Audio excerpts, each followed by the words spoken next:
Bertempatan di kantor Camat Sukarami, Wakil Wali Kota Palembang melakukan evaluasi hasil kunjungan kerja pada Rabu pagi.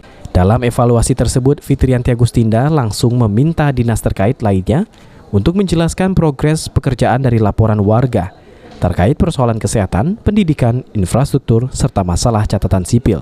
Dengan adanya evaluasi hasil kerja ini, orang nomor 2 di Kota Palembang ini berharap seluruh pengaduan persoalan warga bisa ditindaklanjuti. Saat ini sudah 50% pengaduan warga terrealisasi. Untuk warga yang belum dilakukan perbaikan, dihimbau untuk bersabar karena pemerintah melakukan perbaikan secara bertahap.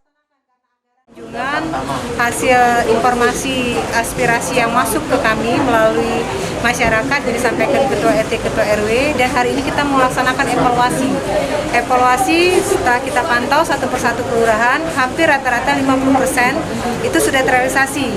Tapi kita akan coba evaluasi ini sampai dengan 7 hari ke depan untuk memastikan segala sesuatu yang sudah disampaikan oleh Ketua RT, Ketua RW ini betul-betul bisa terrealisasi. Nah, harapan kami untuk memastikan segala pengaduan persoalan warga terrealisasi, Wakil Wali Kota Palembang Fitrianti Agustinda mengatakan akan melakukan evaluasi hasil kunjungan kerja sampai 7 hari ke depan. Abidin Riwanto, PAL TV.